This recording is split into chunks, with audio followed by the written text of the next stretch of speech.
part two of my discussion with Wolfgang Schoor, the man behind the Sure Grip hammer.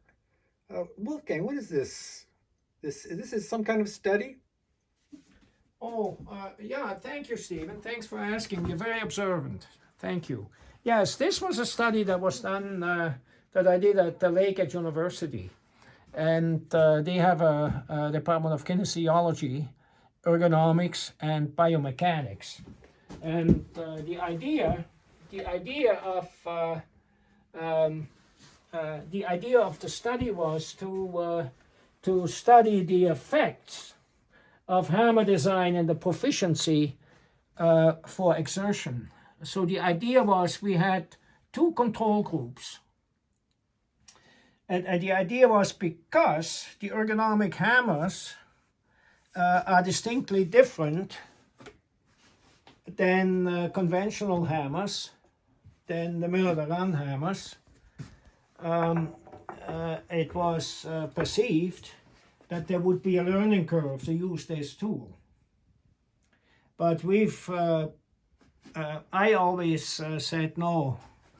If you have a good tool, it will settle in itself. So this is an ergonomic hammer, okay? So it was felt that, I think this is actually the hammer we used. It was felt that there would be a learning curve because it's distinctly different. But my analogy is and was that the human body, when we work is established, and anything we do is established by hand-eye coordination. And your field of vision with an ergonomic tool is a lot more efficient than a standard hammer, than a standard tool. So if you see it, you can close your eyes and you can strike it. You see what I'm getting at? Mm-hmm. So that's what we did there.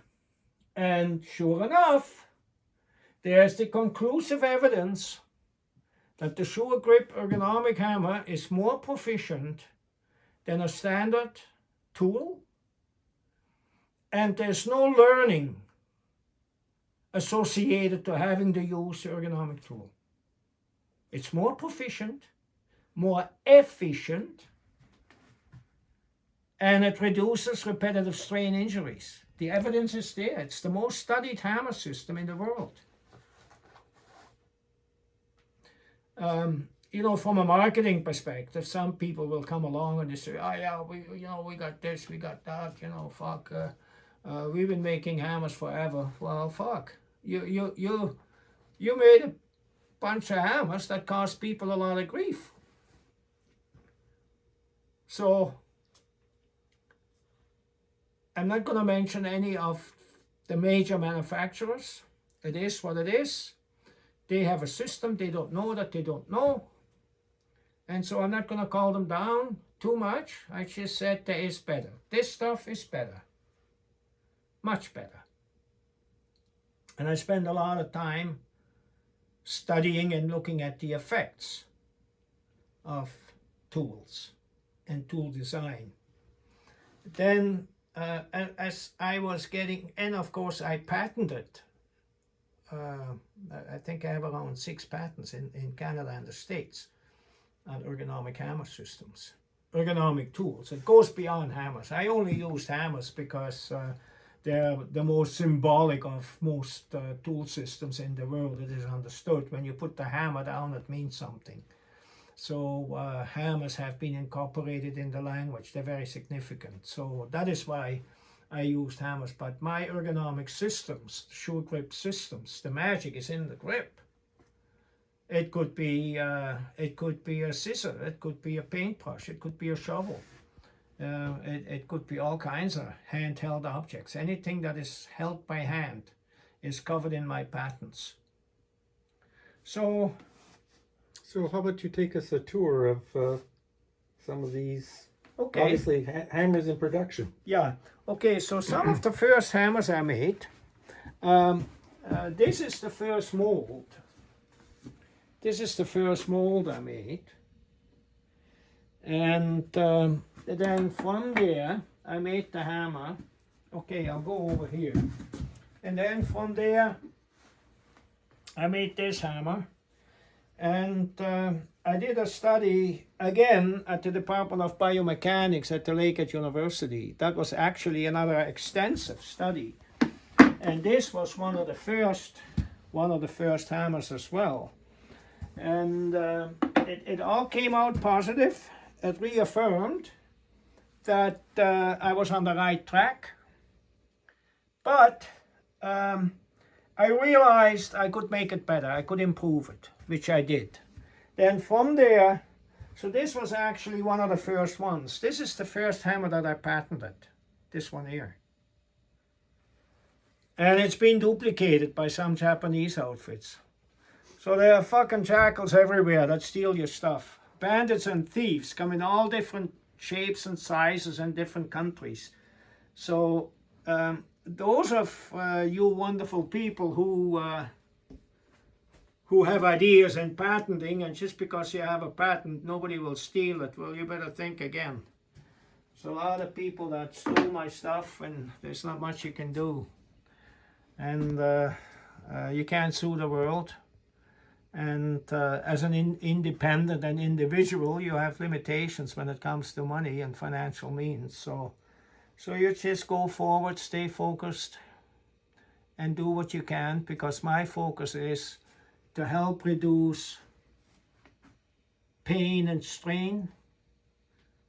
That's enough pain. When you see the gratification, when people use these tools, say, holy fuck, Wolfgang, that's pretty good. Yeah, it is.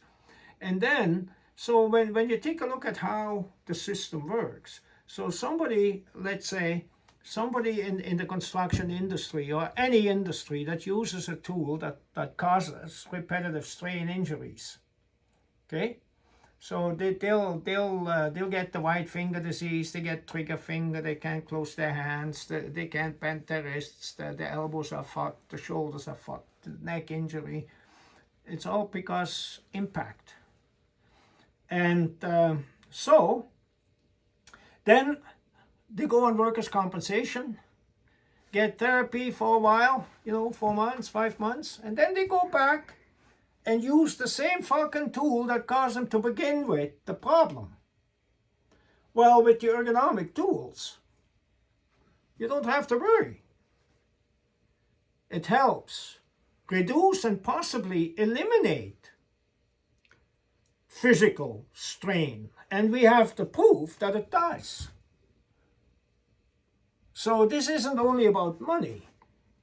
This is also about providing some service to the world.